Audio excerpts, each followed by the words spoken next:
In our always connected, modern world, it's easy to lose track with the passage of the seasons. This is Arthur's Stone. The cold is easily kept at bay. Our food is never out of season, and we go through life with no idea of the turning year, and the liminal moments where the veil is thin. The St Brigid's Cross. For many, festivals like Imbolc go entirely unnoticed, and their history is forgotten. I wanted to change that.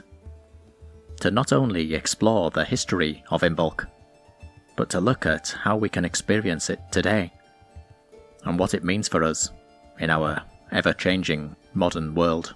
A goddess of healing and protection.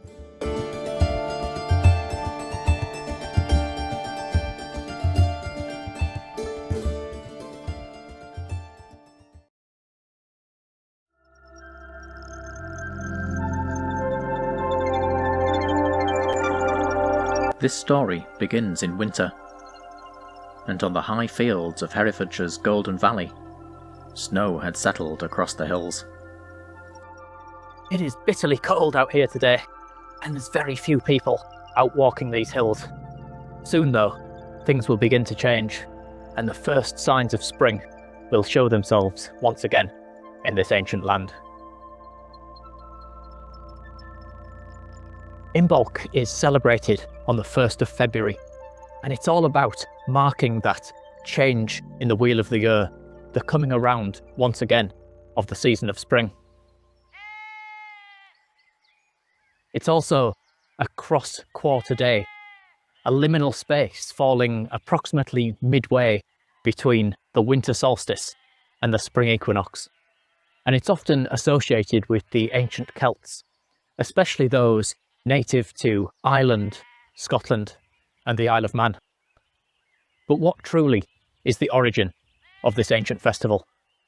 There's something of great interest up here, which may, or may not, have the answer. Let's go and have a look.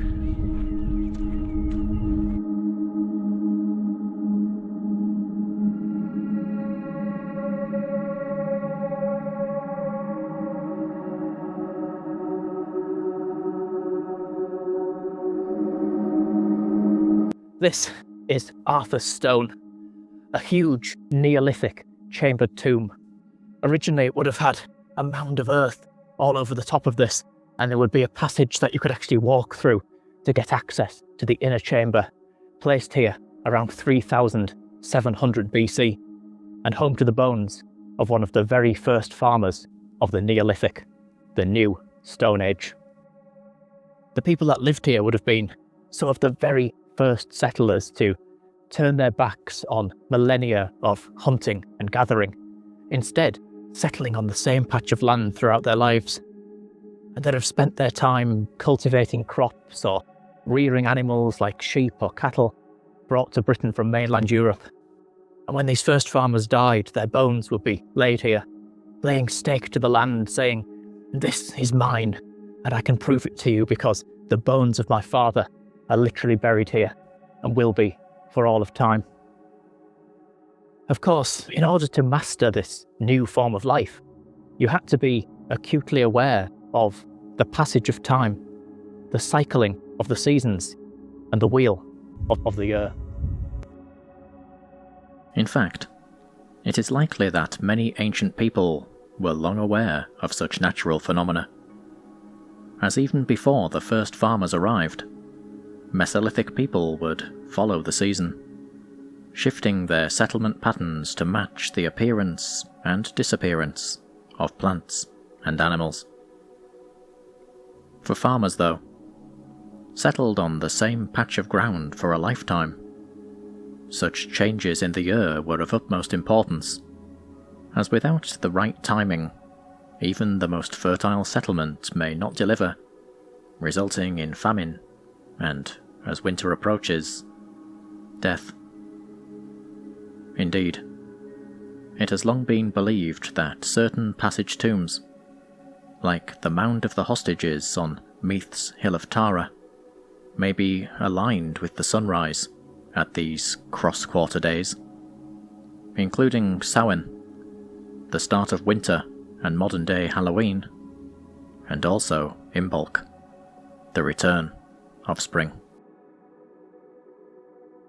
So on some of these liminal days, the sunrise would be aligned perfectly with these inner chambers beneath the tombs, so that just for a moment, a great light would descend upon the bones of our ancestors laying beneath.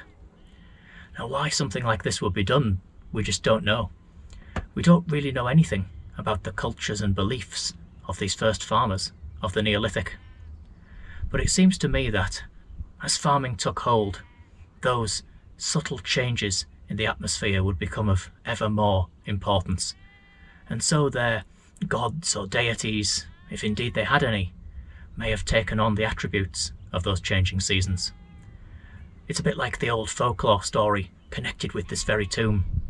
It's said that King Arthur had a battle here against a giant, and that giant could represent farming itself, a great shift in the culture and history of the world, a very difficult and new thing that meant turning your back on your own ancestors, your own culture that you had lived through all of your life hunting and gathering, instead saying, we're going to try this, we're going to live on this same patch of land throughout our whole lives, and even bury the bones of our dead here. I'm even reminded of the Welsh word for the season of spring, Gwanwyn. It means something like a weak sun or a gentle light, and I think that's actually really quite wonderful. Imagine that subtle change in the season, and these type of places are lined up so that at that very moment, that land of the gentle sun illuminates this dark and shadowy place, warming and waking up the bones of your ancestors, the very first people to make that great step into the unknown, settle here on the land, and bring fertility, harvest, and new life to these hills.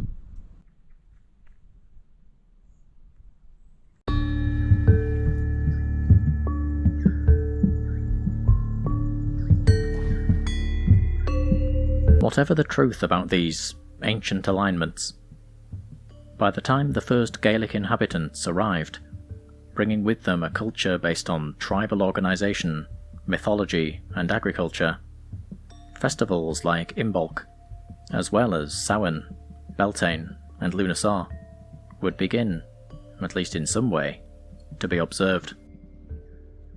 But what did such a festival comprise of? The name may hold some clues, but even this is shrouded in mystery. The historical records muddied with folklore and later layers of Christian syncretism.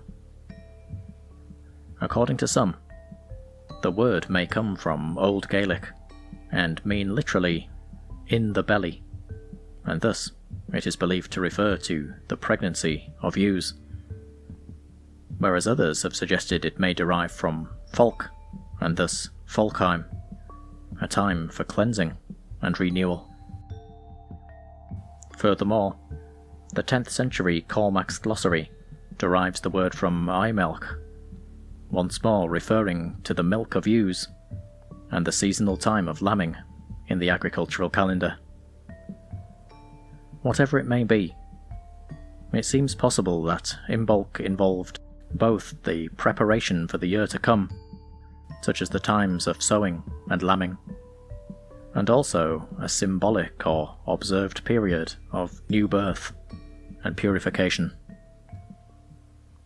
In this regard, it may have been similar to the Roman festival of Februalia, a time once again of washing and purifying oneself, followed later in the month by the strange rites of Lupercalia, where goats were sacrificed and priests anointed in blood, before being washed clean again in the milk of the goat, thus symbolising the cleansing of the city of Rome in the triumph of the agricultural life.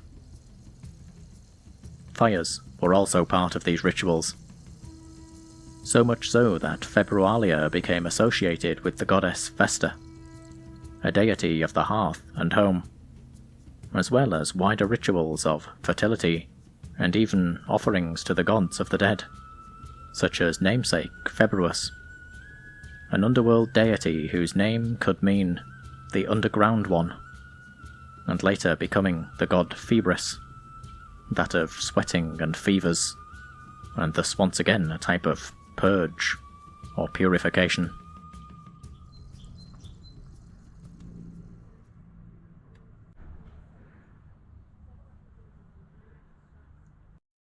I think that idea of a god being known as the underground one is really interesting, especially when we consider that the main goddess associated with Imbolc is this goddess known as Brigid, or Brigid, and she was a member of the Tuatha Dé Danann. In fact, she was the daughter of the Dagda, a chief god of this supernatural race from Irish mythology, somebody often later depicted like a druid. And this race, the Tuatha Dé Danann, were often connected with the places of the dead, those underground spaces, just like the burial mounds and the cairns and the dolmens, like we saw up there on the hills.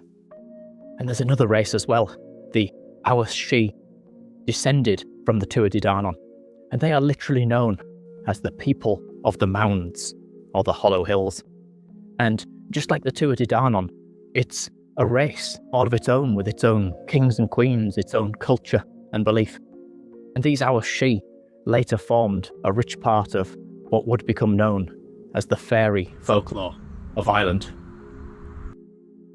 And so Brigid was a member of this Tuatha Dé Danann, and she became known as a goddess of healing and protection, as well as domesticated animals such as oxen and sheep, perhaps bringing her back to that time of lambing in the farming calendar, the same time as the festival of Imbolc. It's a very beautiful but very difficult time in the agricultural year, and yet it's also extremely rewarding. And to see the lamb feed from the milk of the ewe, just of course as we feed from the milk of our mothers when we are babies, to me that shows that those first farmers would have felt symbiotically connected with the animals and the seasons and nature. They wouldn't have viewed themselves as separate from all of these wonders around them, but connected to them, right to the core of their very soul. Brigid was of many things. She was of radiant beauty. She was beloved of the poets. And she was connected with a diverse range of wonderful natural phenomena, the visiting of sacred springs, and yet also the lighting of fires, the hearth and the home, and by extension even blacksmiths and the craft of the forge. She could even have had a triple aspect to her, something similar to the maiden, mother and crone ideas that we see today. She could have had the healing of the sacred springs and the lambing, the wisdom of the poetry, and even something of the raw, creative force of the universe itself, seen with the fires and the blacksmith's forge.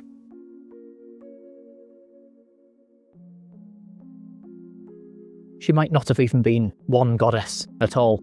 Maybe she was an archetype, Brigid, Brigid, a name meaning the exalted one, that we give to a subtle energy that we can feel around us, a nurturing and healing feeling.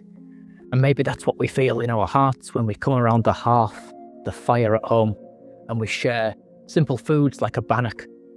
That type of food also left as an offering for the goddess at the time of Imbolc. With the sacred spring as well, of course, it's a fertility, springing forth of the waters of life themselves from the very body of the earth. And even with that blacksmith's forge, there's a strange dualism. The craft of the blacksmith is submerged in the water to cool its heat, making it into a form that we can touch and pick up. But before that can happen, of course, it has to be hammered and shaped into the form it will take by being submerged into a very different element, that of course being the burning fires of the forge.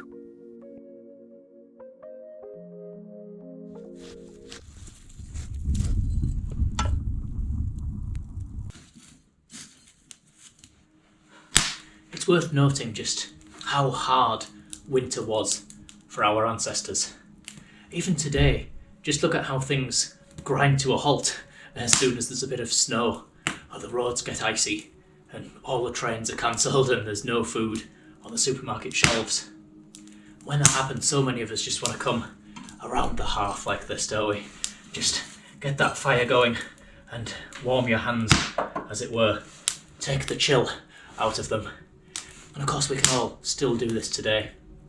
And a wonderful way that you can bring that spirit of Brigid and of Imbolc into this type of simple thing is by baking one of these bannocks, which is what we saw as left as an offering for the goddess. It's a simple flat bread, and it's literally just made out of oats and flour and a little bit of milk, and you just cook that over on your hob ring. Bannocks, just like these, were found in the stomach of the bog bodies, including the Lindo man and certain others. And so we know for a fact that this is the type of food that our ancestors would have eaten as they came around the hearth and celebrated these cross-quarter days, such as Imbolc. We know that because of the historical records, but so much else is really lost in time. We don't know what started after Christianisation, what is a remnant of an older time, and what was added later through folk etymology and later beliefs and customs. For example, we know that from the medieval times, dolls like these were sometimes crafted, known as biddy dolls, and they would be a lot larger than this sometimes. They may be made out of rushes and grasses, whatever you could find around you. And people would carry these around all the homes in the village. And therefore, when they knock on the door, people would welcome the spirit of the goddess Brigid into their homes. You might even make one of these yourself and have it around while you're having your feast. And then after you had finished on the night of Imbolc, you would put the goddess Brigid doll to bed. And you would do this by simply laying it down in front of the hearth. Therefore, of course, you have offered the goddess the best and most comfortable seat in your house, that space around the hearth, symbolising the warmth of the coming spring, the coming together of the family, of the stories to be told and the songs to be sung. And here is an extra guest in your household, the spirit of the goddess herself. It may be that the creation of these dolls goes right back to prehistory. We know that prehistoric cultures made crude effigies of spirits and of deities, and so perhaps the later walking around the village with the doll tradition is actually a memory of something far older. It's like that with the sacred springs as well, of course. They later became the holy wells, and certain churches were actually built literally over the top of the existing sacred springs, so that whatever pre-Christian deity was worshipped there is superimposed with an image of a Christian saint. And all of the stories and customs of the old gods and the old ways are gradually erased or changed somehow to become instead attributes of the life of a saint. So worship can still continue in some strange sort of way, but instead of the old spirits which are lost in time, it's a spirit of the new world of Christianity.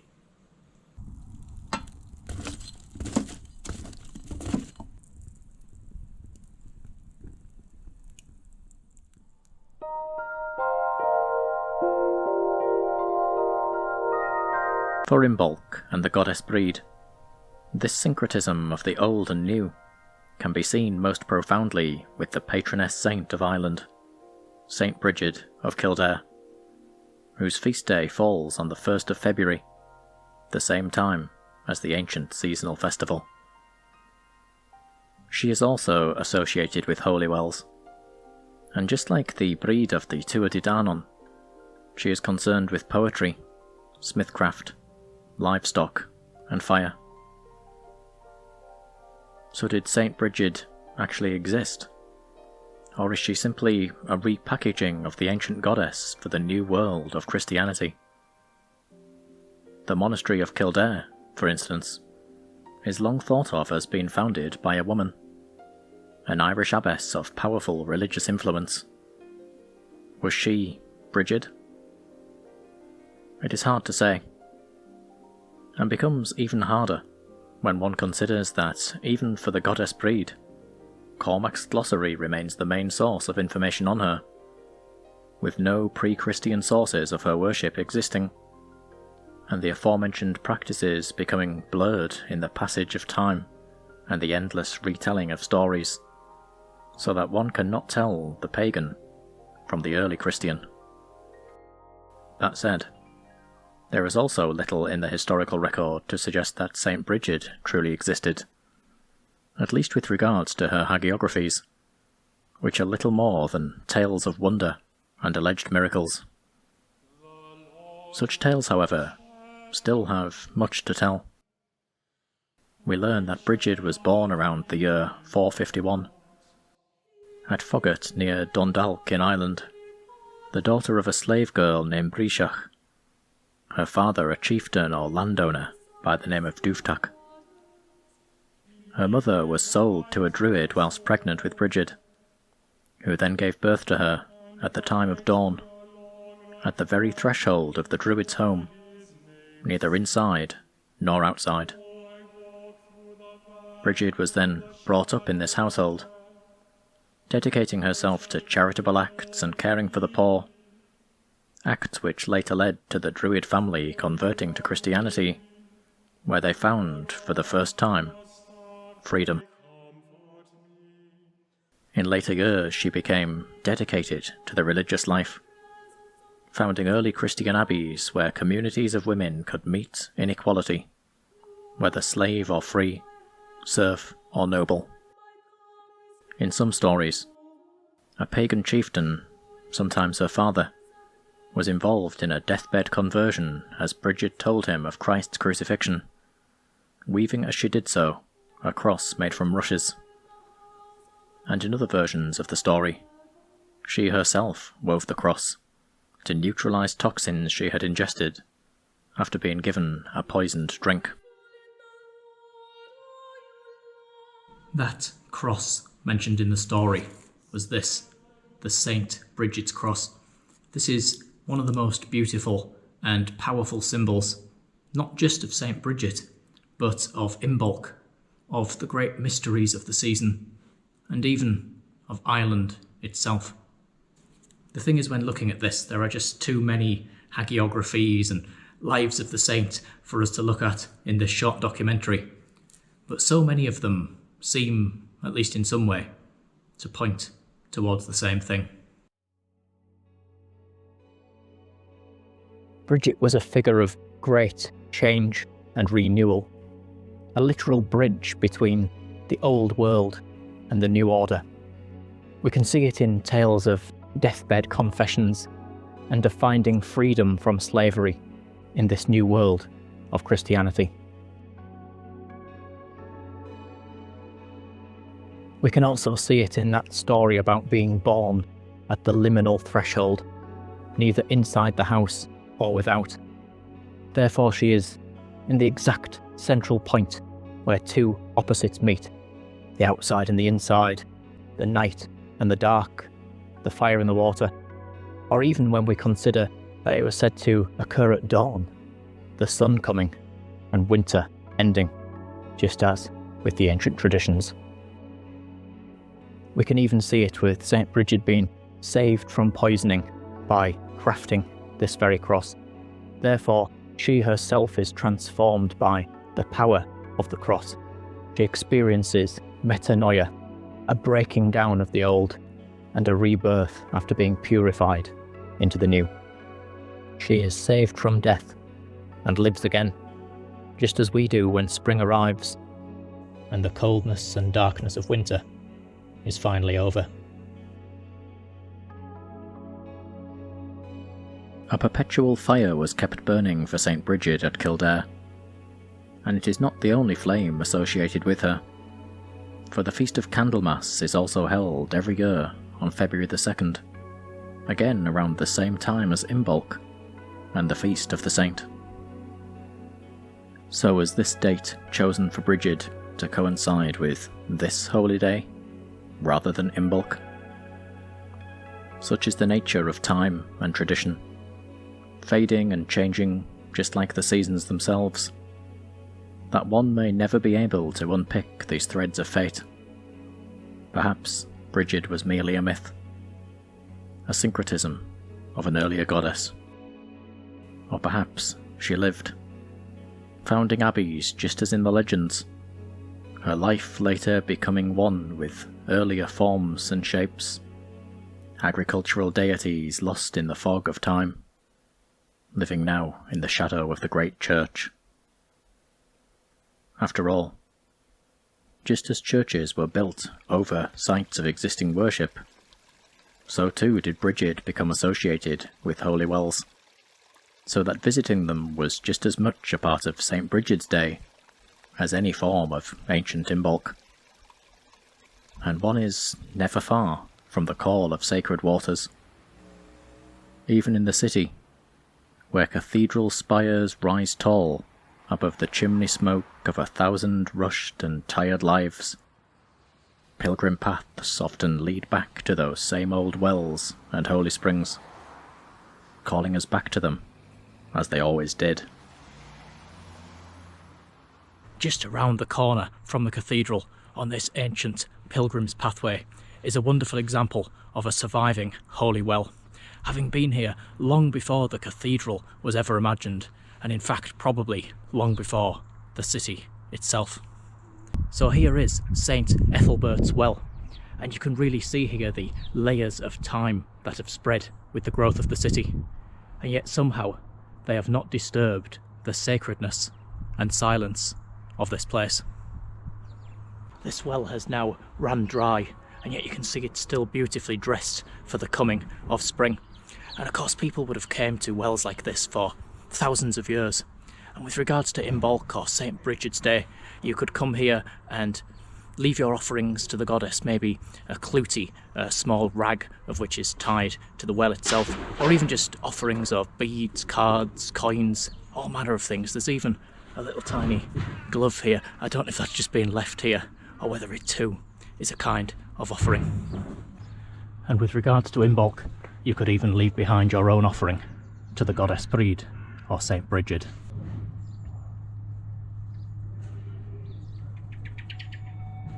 This cross is in itself another mystery, and some have suggested that it too may be some whisper of an older time, even finding its origin in the solar cross, or cross in a circle, something seen in prehistoric cultures around the world.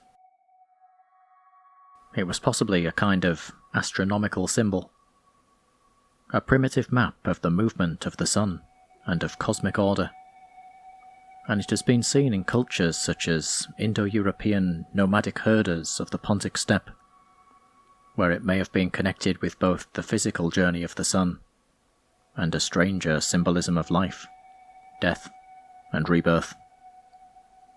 In this regard, the centre point of the Brigid's cross could be the sun, the four arms the moments of solstice or seasonal change, and the woven cross itself a symbol of the year, a cosmic crossroads wherein all is connected back to the centre.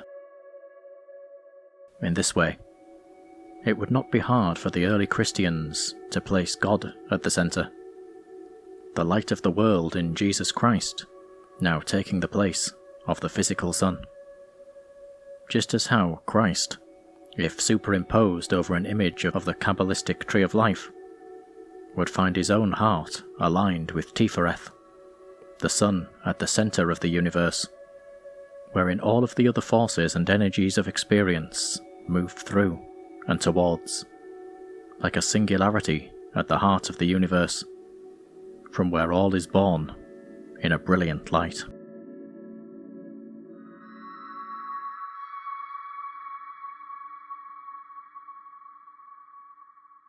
Of course, for the people actually making these lovely Brigid's crosses, they would have no idea of the alleged esoteric symbology of the design. It's a type of traditional craft that you would make on St. Brigid's Day, and the idea is that you would make this and you would hang it above the threshold, above the main door of your house. That way, of course, when people enter, they are immediately blessed by the spirit of the goddess Brigid. This would protect the home from fire and disaster, and of course would bless the people that come in with healing and protection. It's quite similar to other types of folklore where charms or iron horseshoes, varieties of different things may be hung above the doors or above the barns even to protect the animals. Sometimes there would be a very real fear of witches and fairies coming and taking the animals away, or even of coming in through the windows or through the doors to steal away the milk or the cheese.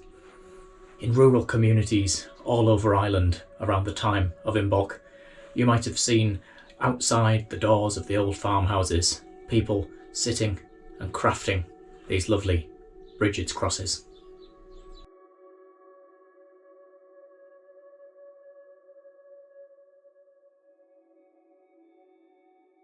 Of course, very few outside of rural communities would ever be found doing such a thing today. And for many of us, Imbolc has faded away, our lives becoming more modern and urban with every passing year. But even so, the festival is not completely unremembered. In mid-Kerry, an annual festival called Biddy's Day sees traditional Imbolc customs reborn, with so-called biddy groups making handcrafted dolls to carry around the houses in the villages, finished by a night of feasting, dance and merrymaking. Furthermore, many still enjoy making Brigid's crosses at their homes on Imbolc. This timeless practice, like a meditation, which connects our hearts and souls to a way of life now long in the past. And of course, many still make the pilgrimage to holy wells, leaving their trinkets and offerings behind as a symbol of the healing and answers that we all seek. There is no right or wrong way to observe the day, and as so much is hazy and lost in time, one can celebrate Imbolc in whatever way is personal to them. And so to do these small things, whatever they may be, to come around the hearth with a feeling of springtime blossoming in your heart, is to connect with those unknown people who came before us, who once shared in those same simple and thankful moments, just as we can still do today.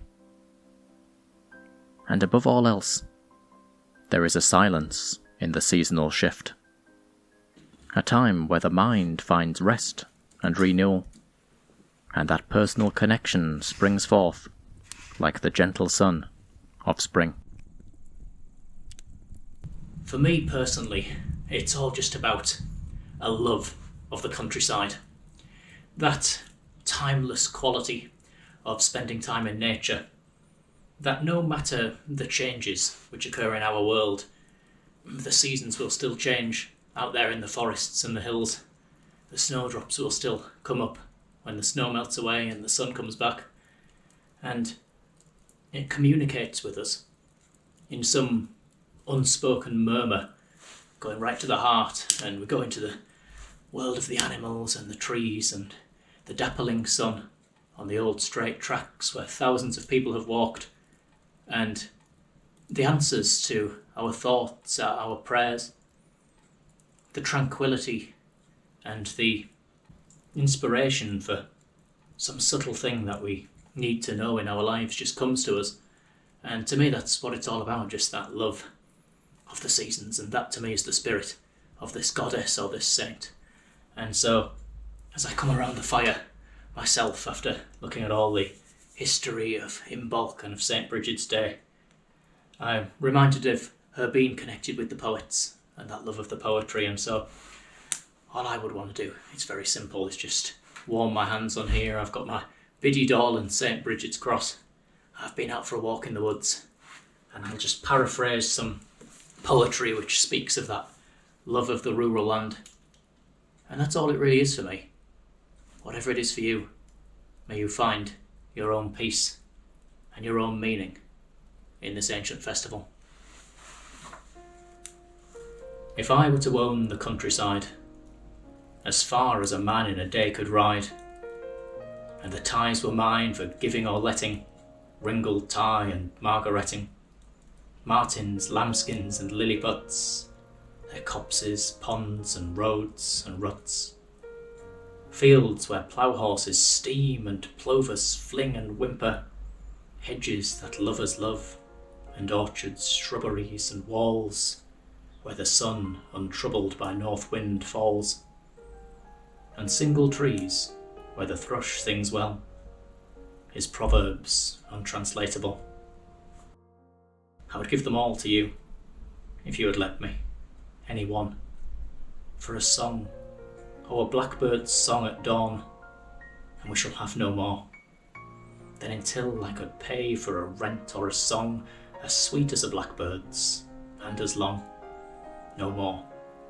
You shall have it all, not I, margaretting and ringle tie, shallows and rockets and pickerels and martins, lambkins and lilliputs. They should all be yours until the cart tracks have no ruts.